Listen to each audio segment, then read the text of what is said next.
Hello and welcome to BetterTech. I'm your host, Colin McCarthy, here to explore the dynamic world of tech with you. And today we have an amazing guest, someone I'm very excited to talk to, as he is the creator of Zero Trust, a subject I am very passionate about. Hello, John. Welcome to BetterTech. Thank you for joining us today. So let's start off. Introduce yourself. What are you doing? What's your job?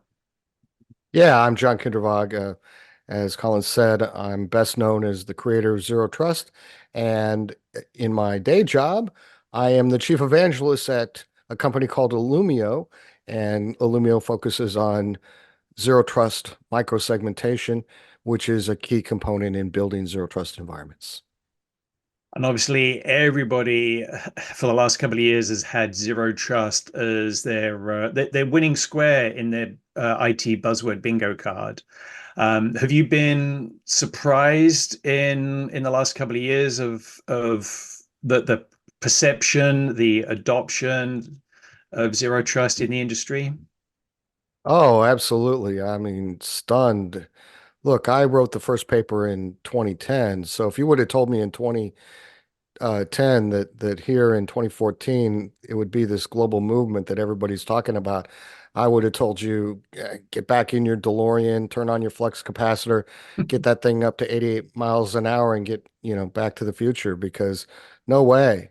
You know, Early on, people started realizing it actually worked. It did what we suggested in the reports that I wrote Mhm. at Forrester that it would do, and we've had a huge adoption growth spurred by the President of the United States issuing an executive order mandating that all federal government civilian agencies begin adopting zero trust as part of their security transformation journey.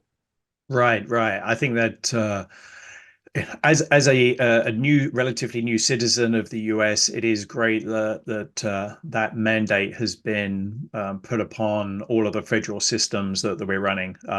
It is terrible when you hear about municipalities, townships, local governments being compromised through ransomware or something else. Happened to the town next to me in North Jersey. It's just one of those prolific things that seems to be impacting everybody. You must have learned an awful lot in last year's wave of attacks. What are the sort of key things that you would share with our listeners?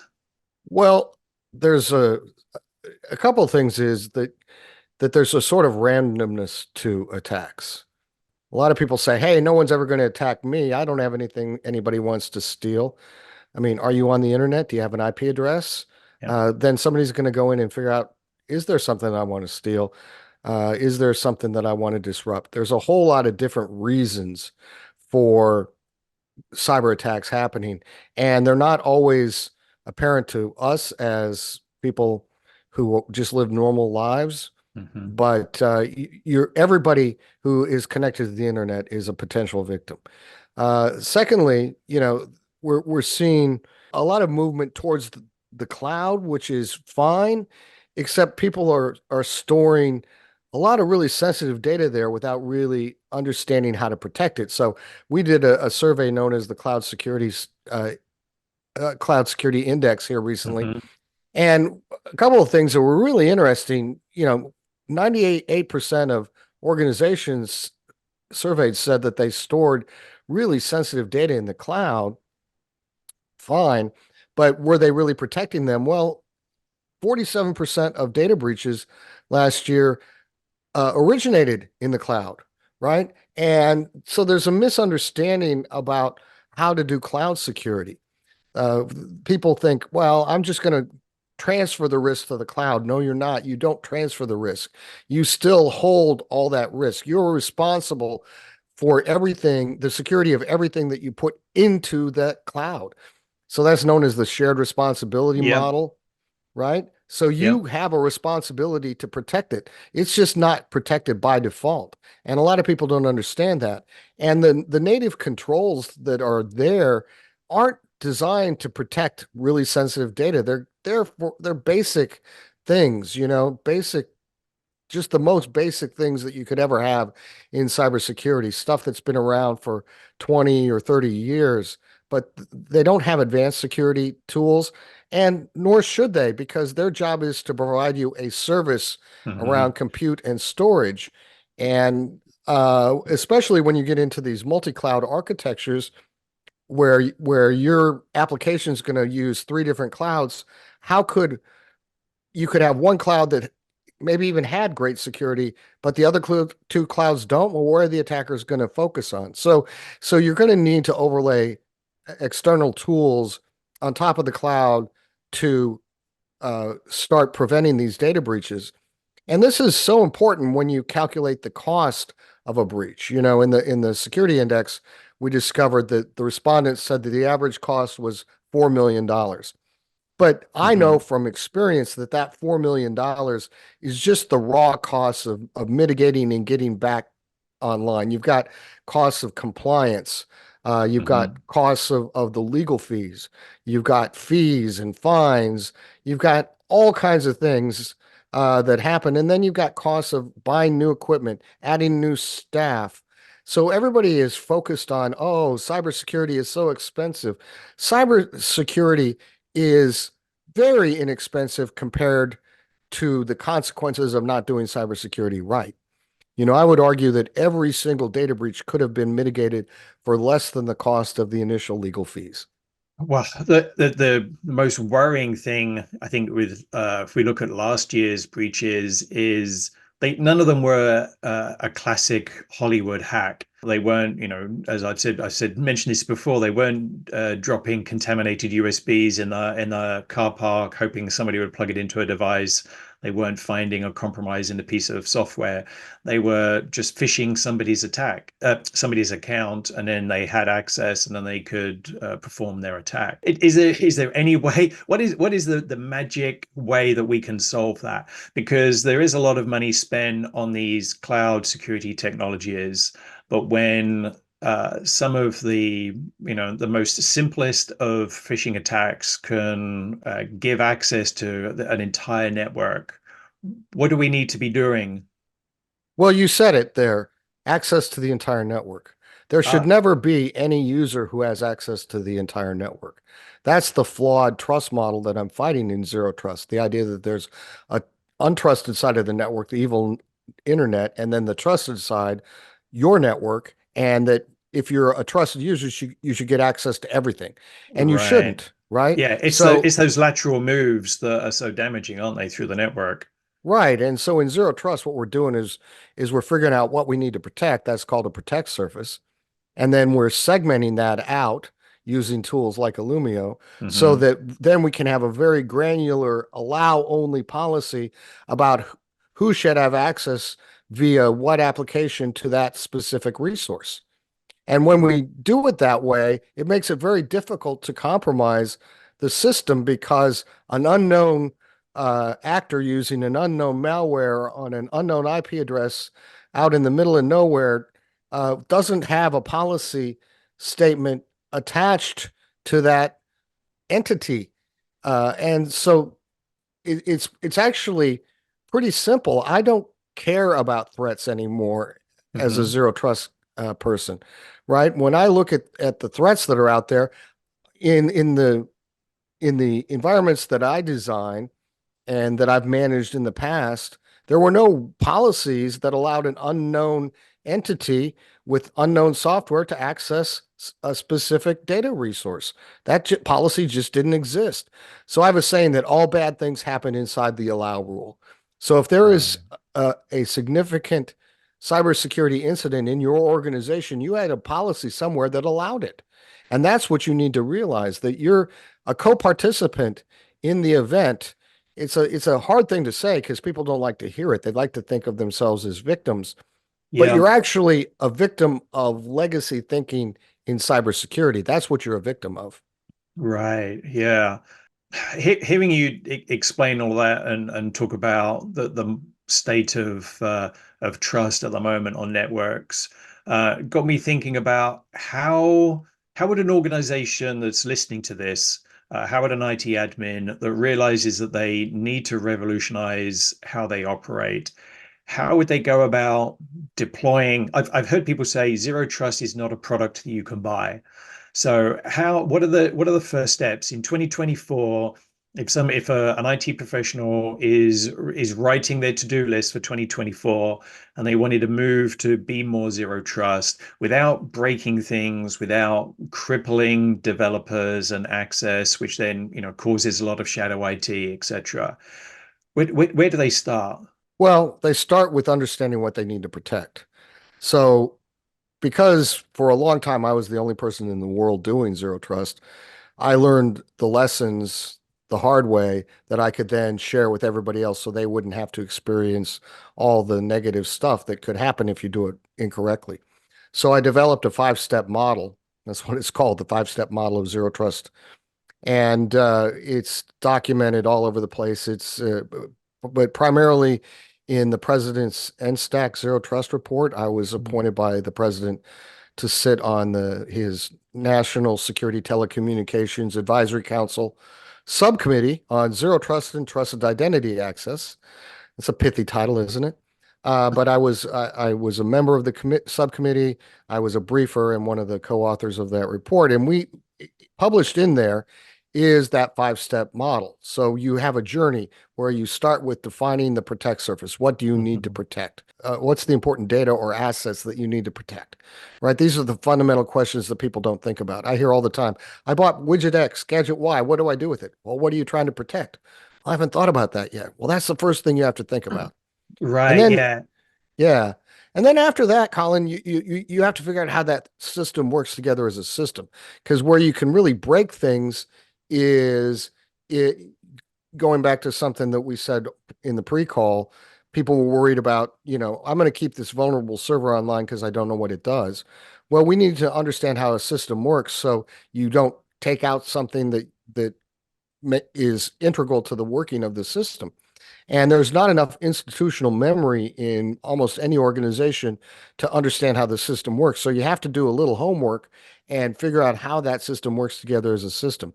But the good thing about that, once you've done it, that mapping exercise will show you where the controls need to be put in place so that you can do the protection. And and then after that, you'll create some policy and you'll monitor it and you'll have built a zero trust protect surface. And zero trust is built one protect surface at a time. And in that way, it becomes three things. It becomes incremental. We build it one protect surface at a time. It's iterative. It's done one protect surface after another. Mhm. And it's non-disruptive. The most you can screw up is one protect surface. So the biggest issue that I see people struggling with is they're trying to do zero trust all at once for their entire organization, and that cannot be done. You have to take cybersecurity, this massive problem, just a Mhm. fundamentally massive problem, and break it down into small, digestible chunks, right? And that's what a protect surface does. So whatever your favorite consumption metaphor is, you boil the ocean a teaspoon at a time, Mhm. or you eat the elephant or the whale one bite at a time, whatever those things are, that's how you have to do it. And if you're trying to do it too big all at once, just get it done. You'll never get it done because you're starting at the wrong place in your journey. Right. And it's interesting you started off mentioning about the assets. You've got to know what you have. And uh, I've always I guess talked about identity being an asset.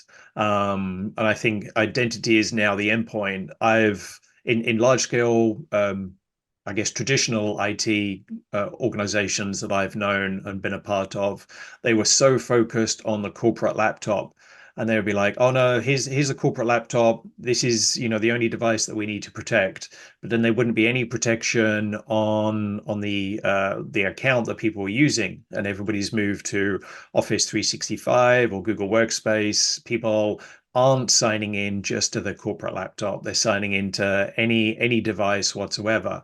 Um, are you seeing that as being another big risk factor, the BYOD or the spread of devices and people not protecting the identity as much as that corporate laptop? Well, I mean, identity is a signal that we consume in zero trust as as part of the policy statement. Hmm. So identity in and of itself is just one point of telemetry. And to try to make too big of a decision based upon one signal is a mistake. And everybody wants identity to solve everything, and it can't. And we see that all the time. And so identity is always an assertion. The idea that John is on the network right now is false. I'm not on the network, right? Packets being generated by an identity asserted to be me are on the network. And it's that assertion that people misunderstand. They think it's tied directly to me, and it's not. So if someone gets on my laptop while I'm, not using it, do they become me suddenly? Because if it was a true statement that I am equal to my laptop, then my laptop would have to be equal to me. And so if someone else sits down, then they would become me, right? And Yeah. those things don't work.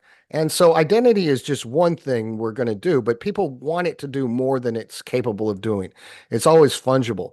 And so we want to consume identity signals in policy so we can decide, should the asserted identity of John be in, be able to access this resource over this particular application? That is the question that we're asking. It all starts again with the data or assets we're protecting, not with the identity, but with the data or assets that we're protecting. Right. Couldn't we argue that it's the identity that's used to access that data or those assets?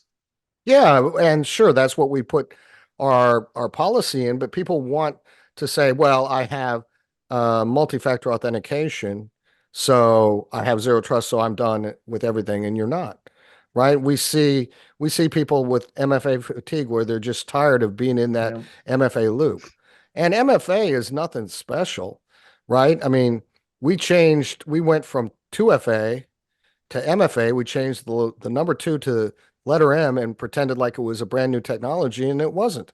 It's the exact same thing that we've been using for 20 years or more. So there's nothing particularly, uh, new or innovative about it at all. And we're seeing it bypass. We're seeing people fish it. We're seeing all kinds of things. I've watched logs, real-time hacker logs where I'm seeing an attack happening. Oh, MFA changed, MFA changed, MFA changed, and they're so deep below even where that's happening that it doesn't matter to them. And so what we have to worry about is, okay, that's one data point. What are Hmm. all the other data points that we're getting to determine whether or not to allow the traffic? Because in zero trust, everything is again an allow rule, right? And so I'm not trying to play whack-a-mole and stop the bad things. I'm trying to allow the good things only. And I have to determine, it's a lot easier to determine what is the good stuff than it is to figure out what is the bad stuff. Yeah, yeah. Yeah, that's I guess the founding principles of zero trust is knowing what is bad and what you can allow and be trusted. Um, Earlier on we talked about before we hit the record button, we were talking about some of the risk tolerance that some CIOs who I've heard from seem to have, where they have a risk, they don't have budget for implementing these security tools, and they Mhm. have a sort of a risk tolerance for being breached because they know that being breached is going to come out of somebody else's budget. The board will find that money magically, and it's not going to hit their P&L. What are some of how can companies get past, how can an IT professional get past these economic challenges when they're trying to deploy, when they're reviewing, evaluating a security tool and getting budget approval for it? Yeah, so the whole scenario just wants I want to bang my head against this microphone real hard for a long time. It's so short-sighted and moronic, that thinking. First of all, you're probably going to get fired if there's a data breach. Okay. Uh, the appetite to keep people around after a data breach is low. It's a resume generating event. I tell CISOs all the time, if you think there's going to be a data breach happening or a significant cybersecurity event that's successful, and they're not allowing you to mitigate it, you need to resign immediately because you don't want that on your resume that you were the CISO of company XYZ Hmm. at the time of the data breach. Also, CEOs are now getting fired because of data breaches, and they should be, right? Because they don't have the right incentives in place. We're seeing that boards of directors have to have some sort of cyber representative on them now. This is a board level topic. That's why zero trust has become so successful as a concept because it's a strategy that can be resonant to the highest levels of any organization, yet be tactically implementable using commercially Hmm. available off-the-shelf technology. And those two things are decoupled by design. The strategy doesn't change, but the technology will get better and better. So I've spent a lot of time talking to boards of directors and CEOs. Those were the first early adopters because they didn't want to be, you know, the next CEO of Target or Equifax. They don't want to be hauled in front of Congress and say, why weren't you doing something to protect this sensitive stuff like the head of OPM was. Hmm. So the consequences are completely different than what people think they are. It's not just financial loss, it's reputational loss, but it's also losing your job and looking like you're completely incompetent, which there's the reputation of the company and there's the reputation of the individual, and those two things are really important.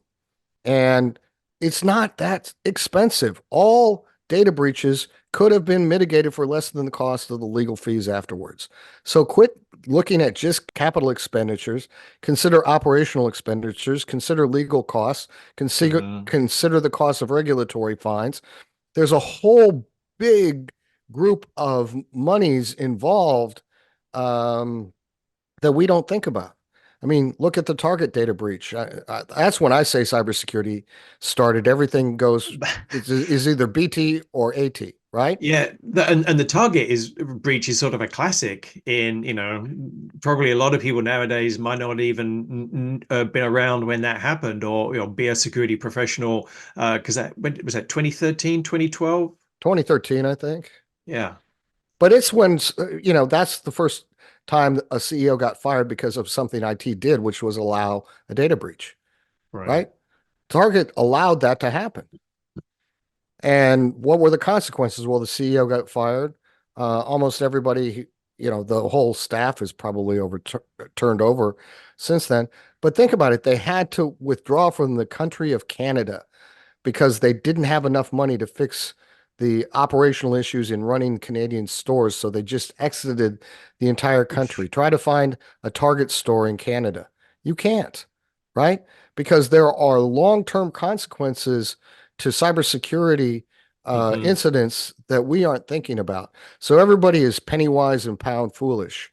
Where you're from in the UK, they have what I think is one of the funniest sayings ever, which is fit for purpose. You Yeah. know that saying? Oh, yes, yeah, and then I first I time I went over there. cringe. I cringe because I have used it, when my wife is trying to tell me to throw away an old pair of trainers, and I go, "Oh no, they're fit for purpose. I can carry on wearing them." Yeah. Fit for purpose, as near as I can translate from British English into American and then translate it further into Texan, means I'm going to spend as little money as I can possibly get away with. Yeah, And yeah. that is the wrong attitude to have. If you have that attitude, you need to be in a different business. There's lots of other businesses that need cheapskates like you in there, but we don't need you in cybersecurity. You're making it worse for everybody. Right, right. Please Uh, leave. Find a new job. Talking about jobs, I've seen a lot of posts about the lack of qualified cybersecurity professionals. And obviously, we've mentioned about people losing their roles due to a breach. There was the groundbreaking or the start of criminal proceedings against the CISO at SolarWinds for their breach. Do you think that's going to carry on impacting and these, this, I guess, fear of becoming a CISO and then, not, and then suffering a breach and not being able to get another job afterwards? Oh, absolutely. Everybody's very concerned about that stuff. And it's going to change the way that the cybersecurity organizations operate and the legal framework around that. But, you know, there's something to be said for doing the right thing in the right way at the right time. And I see a lot of people willing to cut corners in ways that they know they shouldn't. So that's a pretty significant thing that you have to think about. I was just talking to an old school person, and we were talking about the idea that we used to have this thing called the hacker ethic, which was Hmm. the good guys as hackers ethic about how we share information and we're caring about the data and think the money side is secondary. We're doing this because we love it, right? And that's kind of been lost. So so I think it's hard to be a CISO, but we don't really have good training programs available for people to get into this industry. Academics has failed us. I've actually been involved in hiring a couple people with master's degrees in cybersecurity who couldn't do basic firewall policy work. So Right. this is, the business we're in is not an academic idea, it's experiential. You can't, there's no point in being, a professor of cybersecurity. You have to have hands-on experience doing cybersecurity uh, Hmm. in order to be credible in it. And the best people who talk about it are people who have done it or do it on a day-to-day basis. And we have to figure out how to train people so they get that hands-on experience. I told my son when he was going through college and getting his computer science degree, and he was showing me the stuff that they were studying in their cybersecurity curriculum. And again, it was one of those I want to pound my head on the table kind of moments. And I told him, just get it, and we'll get you an internship, and then you know, you'll go down the road of learning how to do it hands-on, and then Hmm. everything will be fine. And that's what happened. So, you have to find a way to get in, and I'm not saying it's easy, but also there should be a whole different way of training people in cybersecurity than the way we've been doing it for the past 20 years. Right. It's so interesting to hear you talk about training, because it does resonate with me. My neighbor's kid has gone off to college, to Virginia Tech doing computer science, and they came back for Christmas. And I talked to them, and they said, oh, they wanted to sort of specialize in cybersecurity. So I started to ask them a few questions. It's like, did you hear about the Okta breach, last year? Did you hear about the, LastPass breach? And they hadn't heard of any of that. So I sort of pinged them a few links and security podcasts to follow. If there is somebody new, a high school kid, college graduate listening to this, what should they be learning? Where should they be going to get knowledge? What should they be open to understanding, more than just what their college degree is telling them about computer science? Yeah, they have to. Well, I think the big thing is to find an entry-level job in a SOC or some place where you're going to get a lot of hands-on, low-level, probably oftentimes tedious work so that you Hmm. can build up your experience. Um, you can't.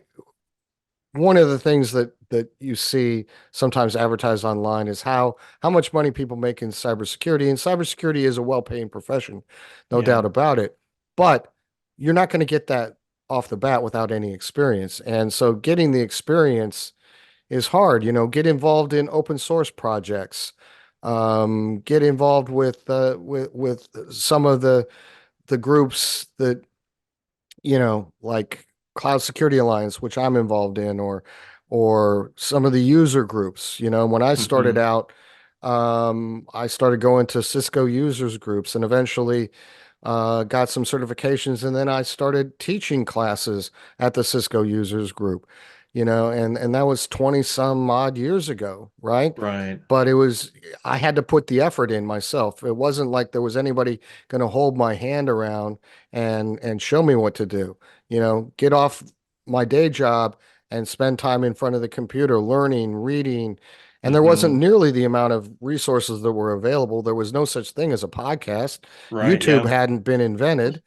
So you actually had to read books and you had to build relationships with people in the community who would teach you things. Right.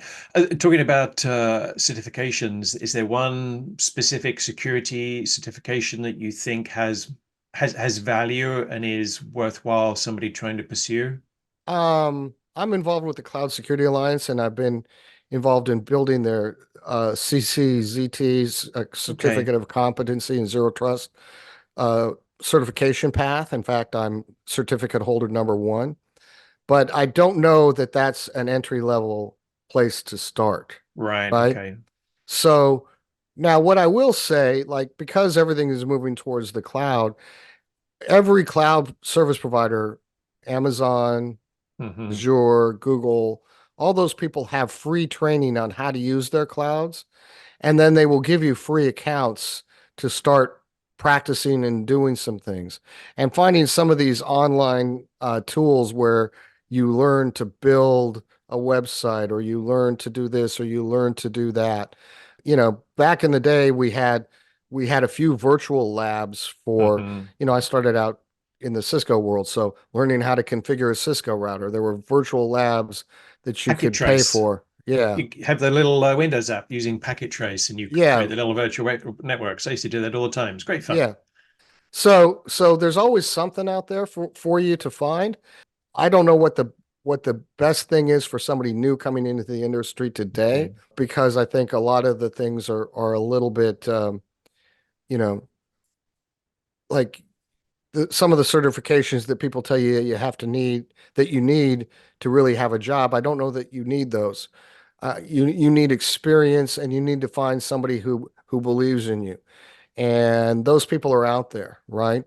In my last job, I just hired a guy coming straight out of the military who had some IT experience, but it was so specific to military and combat operations that Hmm. it wasn't translating one for one, but what he had was the right attitude and the right focus. And so I think attitude and the willingness to learn and be coached is a super important thing when you're starting out. Listen to the people who've been there. I mean, I still do that all the time. I call up people that I know. Have you seen this? What are you seeing in this area?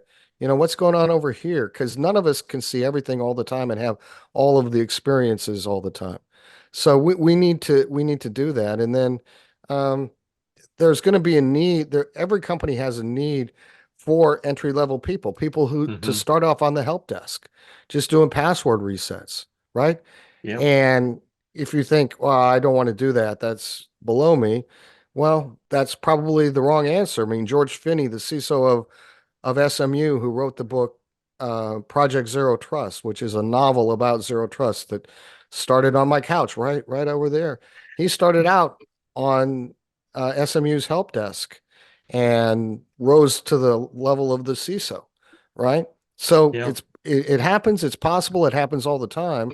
And the more of that experience you have, the better off you're going to be in managing things, because eventually he manages the help desk. So Right. when someone says, well, that can't be done, well, gee, I used to do it. So, a lot of people will try to get out of work by saying that can't be done. Yeah, no, I used to do that. So yeah, that's not the right answer. Eh, Right. Yeah, I started in 1997 doing telephone support for CompuServe, just being a first line agent, helping people get connected to the internet on a dial-up network. So Did you yeah, have a it's lot a of people who were trying to figure out how to use the cup holder in their computer? no, the CD-ROM. Yeah. Uh, I actually spent 6 months nonstop, every single call reinstalling dial-up networking. There was a bug in Windows 95 where dial-up networking would stop working. That was when dial-up networking was a separate part of Windows 95, and you had to uninstall it and reinstall dial-up networking version 1.2. And I could do that with my eyes closed. In fact, we used to play Quake on the support desk while we were taking these calls because we knew exactly what to say, and Hey, we didn't have to think. that's actually an important point what you just said. Because I started learning networking because I wanted to play multiplayer Doom, Right. and we didn't have a network. And I convinced my boss we needed a network. We didn't really need a network at the time, but they didn't know that. And so they would leave and we'd have a LAN party with Doom. So Yeah. Doom fueled a lot of the advancements in network technology. Oddly enough, Cisco iOS, they had to write a lot of code to keep up with everybody playing Doom. This was before Quake came out. See, Right. you're Yeah. I'm Yeah. aging myself. But Just a few well, years. little piece of trivia here. There's a video game. There was only one video game that has an assigned ICANN port. Oh my God, I would like to think what it is. I know they used to play mud games on Telnet, obviously, which is port 25. Do Um, do do do do do do. Jeopardy? No, Yeah, yeah. I'm I'm running out of time. I can't think. it What was game would it have been? Doom. What's the Doom? port for Doom? What's the port for Doom? I'm hoping it's 666. It is. Yay! I Ding! am today's winner. You won the daily double. Excellent. Well, that is good to know. I've thoroughly enjoyed chatting with you, John, for this podcast. I do have one final question, which I feel I must ask because these two letters are mentioned in every single podcast that I've listened to and been in for the last few months. AI. How do you think AI and large language models, as it accurately is, will impact how we do zero trust and cybersecurity in the future? I am very excited in that this development has happened. I've been working on it in security operations for a long time, and I think it'll be make security operations a lot easier. In fact, as step five, monitor and maintain of zero trust, the more we inject AI into it, the less human interaction we're going to have to do. My last company, we had no level one or level two SOC analysts because of actually fairly simple AI kinds of tools that we were Mhm. using. So while everybody else is worried about that the attackers were going to be able to make more sophisticated attacks, that may well be true. But in a zero trust perspective, I'm going to have the advantage because I'm going to be able to tell whether they're uh, appropriate traffic or not, and whether or not they can have access to the protect surface or not, much easier by analyzing that data in real time using AI kinds of things. So I wrote about this years ago at Forrester report called Dissect Data to Gain Actionable Intelligence was one of them. And I wrote a report called Rules of Engagement about how you could set thresholds based upon understanding the fidelity of and the confidence level you had in the data that was being input into the system. So I've been advocating this in security operations for years, and I think it's going to really, if it's done well, and if companies figure it out, it will make the attacker's job much harder. I think they have the advantage, but I think they're going to be at a disadvantage very, very quickly. Right. It will be nice not to have alert fatigue, and people being able to have actually, having the large language model being able to process all of that data and being able to say, oh no, this is where your attack is, or this is actually different than all of the other, And not even terabytes of data that's coming that, in. but being able to automatically stop it. Yeah. Right? It's not just here's a stack of needles and this is the important needle. Right now, you have to manually search through the stack of needles to figure out which one is important. We're going to say, here's a stack of needles. That one's important, and we're going to throw it away for you. Yay. And I go about my day. Yeah, yeah. So that is the one thing I think a lot of people are looking forward to, and it'll be great to see those enhancements added to the products that we might not know exist, but are hopefully being deployed by the services that we rely on whatever we do, whether it's our own collaboration tools, our email commerce, our streaming media, anything that, as you say, I think you said at the start, everybody is connected to the internet. Everybody is a potential risk of being attacked. Well, in the internet, we all live in the same bad neighborhood. There's no suburbs. No, no. And there's also that there's no place like 127.0.0.1. There is no place like that. No. Thank I'm you, going to John. click my red shoes together here and go back there. It's a wonderful place. Yes. Thank you very much for joining us. Thank you, everybody at BetterTech, for listening to this podcast.